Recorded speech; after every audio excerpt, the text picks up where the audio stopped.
Today we're looking at another form of cookery, grilling as a method of cooking. And grilling gives us a beautiful flavour in whatever food we grill. It develops the browning and the flavour that is so distinct with a steak or vegetables that we grill. We'll be looking at the equipment that we can use for our grilling, and here we have a French grill or a bar grill, and we need a nice large gas flame underneath that to create a very high cooking temperature so that we can seal up the meat, and I'll talk about that some more in a moment. We can also use our grill pan, which is bar, as the bars in there, and that's so that the food, the meat, is raised up off the heat source, because grilling as a method is the food is cooked by indirect heat or radiant heat. So the steak will sit on top of the bars and the heat will be generated up from underneath and will brown and cook our food. For that reason we need a very high heat source. We can also use our barbecue, and that is another form of grilling, and that works really well when we have that high heat source.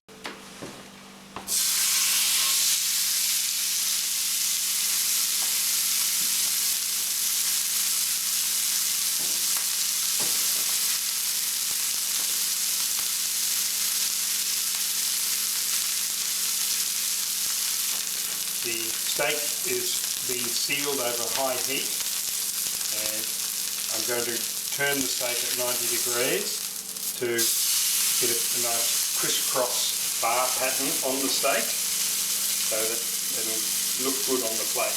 Now the first side has been sealed, so I can now turn the steak over and seal the second side before the steak cooks through. And again, we've turned the steak at 90 degrees to get a crisscross pattern on the other side. The steak is almost sealed up now. You can see the brown colour, and that indicates that the outer surface, the cut surface of the steak has been sealed. To let that steak cook through, because I've got a nice thick quarter-half steak here, I need to turn the heat down once it's sealed on both sides to allow the steak to cook through. The steak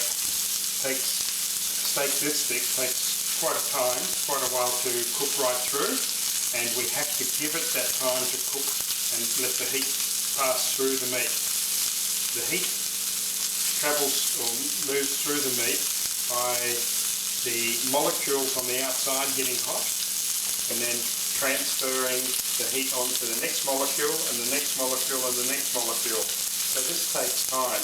We can't hurry that process. We need to allow enough time for the heat to move through the steak to cook it to the degree we want the steak cooked at. So now I will turn that heat down and allow the steak to finish cooking at a slightly lower temperature so that it doesn't burn on the outside, and the steak can cook through to medium rare or medium, and it won't be too brown, too black on the outside.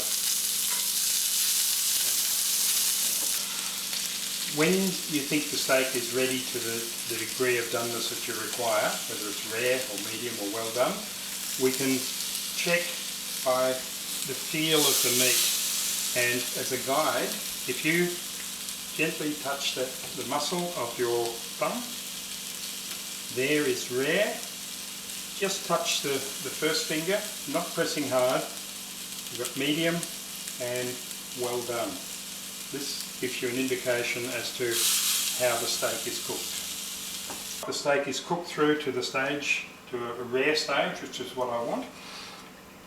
The steak is now resting, because when the steak's cooking, the high temperature forces all those juices into the centre of the steak, and we need to allow it to rest for approximately half the time that the steak took to cook. This will allow those juices to be absorbed back into the meat, and when we put the steak on our plate and cut it, the juices won't run out on the plate. They'll be held within the meat. The resting time also allows the steak to relax, and it will be better eating when we serve it up.